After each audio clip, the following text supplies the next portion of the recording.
8 जून 1985 Assam Nagaland border. भारी संख्या में नागालैंड पुलिस के जवानों ने असम के गोलाघाट जिले के मीरापानी पुलिस स्टेशन पर हमला बोल दिया। झगड़े की जड़ में नागालैंड और असम के बॉर्डर पर चल रहा बाड़ लगाने का काम था। देखते ही देखते ये पुलिसिया झड़प एक बड़े संग्राम में तब्दील हो गई। 4 घंटे तक भारी हिंसा का दौर चला। 41 लोग मारे गए, 50 से ज्यादा घायल हुए। मारे जाने वालों में 28 असम पुलिस के जवान थे। इलाके में ऐसी दहशत फैली कि 25,000 से ज्यादा लोग इलाका छोड़कर पलायन कर गए। ये कहानी असम नागालैंड बॉर्डर के विवाद की है। इसे सुनकर आपको कल हुई असम और मिजोरम की घटना याद आ रही होगी, जिसमें 5 पुलिस के जवान मारे गए। पर आप ठीक समझे, असम और मिजोरम अकेले नहीं है। असम का ऐसा ही झगड़ा नागालैंड के साथ भी रहा है, जो वक्त वक्त पर हरा हो जाता है। पर यह अपने आप में एक बड़ा सवाल है कि भारत के 2 राज्य एक दूसरे से दुश्मन मुल्कों की तरह कैसे भिड़ जाते हैं। तो असम मिजोरम विवाद के बारे में हमने आपको दूसरे वीडियोस के जरिए काफी कुछ बताया है। फिलहाल बात करेंगे असम नागालैंड के सीमा विवाद पर और जानेंगे इसे सुलझाने के लिए अब तक क्या क्या किया गया। हमने आपको 1985 का जो किस्सा सुनाया वो असम नागालैंड के कई झगड़ों में से मात्र एक है। भारत की आज़ादी के बाद से ही नागालैंड और असम के बीच रह रहकर सीमा विवाद हिंसा का कारण बनता रहा है। 1985 से पहले 5 जनवरी 1979 में असम के जोरहाट जिले के नागालैंड सीमा से लगे गांवों पर हथियारबंद लोगों ने हमला किया। इसमें असम के 54 लोग मारे गए। 23,500 लोगों को राहत शिविरों में शरण लेनी पड़ी। इस तरह के हर टकराव के बाद असम ने दावा किया कि हमला करने वालों में नागालैंड पुलिस के जवान शामिल थे।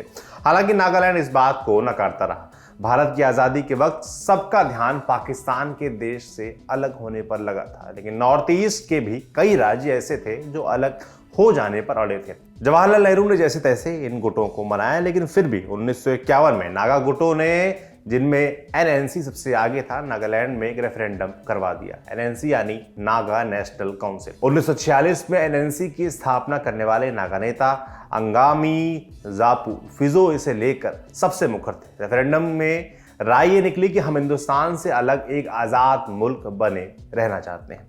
भारत सरकार ने इस रेफरेंडम को मानने से इनकार कर दिया। कहा गया कि आधिकारिक तौर पर नागा इलाके असम का हिस्सा हैं। तो फिजो एक कदम और आगे बढ़े। 22 मार्च 1956 को उन्होंने नागा फेडरल गवर्नमेंट एनएफजी की स्थापना कर डाली। ये नागाओं की अंडरग्राउंड सरकार थी। अंडरग्राउंड इसलिए कि ग्राउंड के ऊपर तो भारत सरकार थी और एक ग्राउंड पर एक ही सरकार चल सकती है। अंडरग्राउंड सरकार के अलावा असल समस्या थी नागा फेडरल आर्मी एनएफए। ये एक तरह से नागालैंड के अंडरग्राउंड सरकार की हथियारबंद सेना थी। जब हथियार की बात आई तो भारतीय सेना मैदान में उतरी और 1956 में नागालैंड में कार्रवाई शुरू कर दी। दबाव बढ़ा तो फिजो भागकर पूर्वी पाकिस्तान यानी अब के बांग्लादेश में जा छुपे।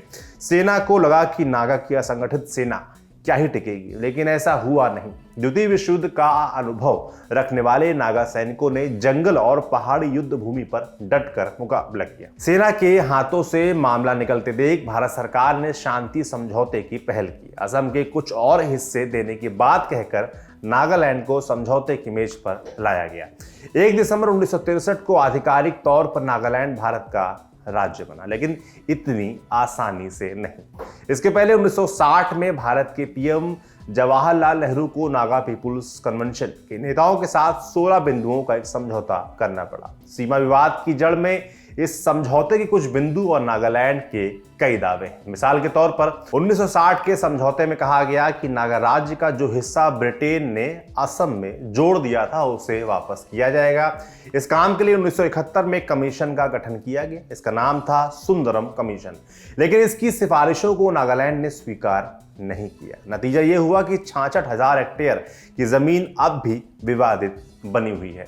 असम और नागालैंड 434 किलोमीटर का बॉर्डर शेयर करते हैं।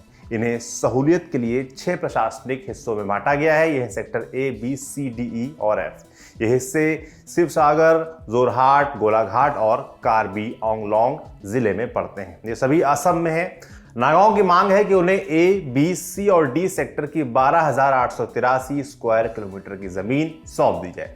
उनका कहना है कि ये जमीन ऐतिहासिक रूप से उनकी जनजाति की है और 16 पॉइंट के समझौते में से सौंपने का वादा किया गया है। इस पर असम का रुख पूरी तरह से साफ और सख्त है। वो कहता है कि ये 6 इलाके 100 साल से असम में हैं। पिछले 100 साल से असम ही प्रशासनिक तौर पर इन्हें चला रहा है। इसके अलावा उसे केंद्र सरकार की तरफ से इन पर हक छोड़ने को लेकर कभी कुछ कहा भी नहीं गया है। ऐसे में वो ऐसा क्यों करें? इतना ही नहीं, असम ये आरोप भी लगाता रहा है कि नागाओं ने शिवसागर, जोरहाट, गोलाघाट और कार्बी आंगलोंग जिलों में 660 स्क्वायर किलोमीटर जमीन पर अतिक्रमण कर रखा है। इसमें से 420 स्क्वायर किलोमीटर की जमीन तो सिर्फ गोलाघाट जिले में पड़ती है। असम का कहना है कि नागालैंड ने 3 सब डिवीजन असम के क्षेत्र में बना लिए हैं। नागालैंड कह रहा है कि उसकी अभी और जमीन है जो असम ने दबा रखी है। तो अब शांति के लिए क्या क्या किया गया है वो समझ लेते हैं। Strategic think tank centre for land warfare studies CLAWS clause के मुताबिक मामले को सुलझाने की शुरुआत 1971 में सुंदरम कमेटी बनने के साथ ही हो गई थी, लेकिन इसकी सिफारिशें सिर्फ असम को मंजूर थीं। इस कमेटी का उद्देश्य था कि इलाके में शांति और बॉर्डर पर यथास्थिति बनी रहे। दोयांग रिजर्व फॉरेस्ट में 1979 में हुई हिंसा के बाद नागालैंड और असम ने अंतरिम शांति समझौता साइन किया। इससे कुछ वक्त के लिए शांति आई। केंद्र सरकार ने भी हिंसा रोकने के लिए कुछ प्रयास किए। मामले को सुलझाने के लिए 1985 में शास्त्री कमीशन का गठन कर दिया गया। कमीशन ने असम नागालैंड सीमा को चिन्हित करने के लिए कई सिफारिशें की। इसमें दोनों राज्यों के दावों का ध्यान भी रखा गया, लेकिन इसमें असम सरकार ने पेंच फंसा दिया। वो बॉर्डर समस्या को हल करने के लिए कानूनी विकल्पों जैसे कोर्ट में जाने पर विचार की बात करने लगा। 1988 में असम सरकार ने प्रदेश की सीमा तय करने के लिए सुप्रीम कोर्ट का रुख किया। सितंबर 2006 में कोर्ट ने सुप्रीम कोर्ट की रिटायर्ड जज की अध्यक्षता में 3 सदस्यों का लोकल कमीशन गठित कर दिया। इस कमीशन को यह तय करना था कि असल बॉर्डर की स्थिति क्या है। कमीशन ने अपनी रिपोर्ट कोर्ट को सौंप दी है, लेकिन अभी तक इस पर कोई फाइनल फैसला नहीं आया है। तो अभी क्या स्थिति है ये जानते हैं। असम नागालैंड सीमा पर लगातार तनाव बना रहता है। ताजा घटना मई 2021 की है। कांग्रेस के विधायक रूपज्योति कुर्मी असम नागालैंड सीमा से लगे दिसाई घाटी आरक्षित वन क्षेत्र पहुंचे और उन पर गोलीबारी कर दी गई। मरियानी विधानसभा क्षेत्र के विधायक रूपज्योति अपने सुरक्षा कर्मियों की टीम के साथ स्थानीय ग्रामीणों से सीमा विवाद की स्थिति का जायजा लेने पहुंचे थे।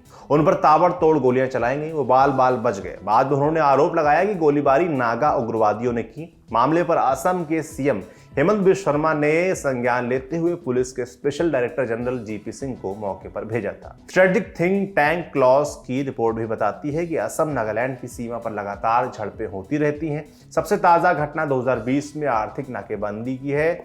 इसमें असम के लोगों ने नागाओं को आने से रोक दिया था। इस तरह से दोनों ही राज्य के लोग एक दूसरे के आमने सामने आते रहते हैं। असम के स्वतंत्र पत्रकार राजन पांडे नागालैंड और असम सीमा विवाद को एक दूसरे एंगल से भी देखते हैं। उनका कहना है कि नागालैंड इस लिहाज से नॉर्थ ईस्ट के बाकी राज्यों से अलग है कि वहां पर अब भी विद्रोही हैं। NSCN जैसे गुट भले ही समझौता कर चुके हैं, लेकिन अब भी पूरी तरह से सक्रिय हैं। ऐसे में उन्हें भी इस समस्या का एक हिस्सा मानकर चलना होगा। जहां तक बात सरकार की है तो नागालैंड की नेफ्यू रियो सरकार का केंद्र सरकार से अच्छा तालमेल है। किसी भी तरह की दिक्कत होने पर केंद्र सरकार बीच बचाव करा सकती है, लेकिन इससे विवाद खत्म नहीं हो जाता। नागालैंड में सरकार के अलावा भी दूसरी ताकतें मजबूत हैं। फिलहाल असम मिजोरम की सीमा पर हुआ विवाद भले ही चर्चा में है, लेकिन नागालैंड और असम की सीमा के विवाद को सुलझाने की कोशिशें भी अब तक नाकाम ही रही हैं। आपके लिए जानकारी लाए थे हमारे साथी अमित मिश्रा। देखते रहिए दी लल्लन टॉप।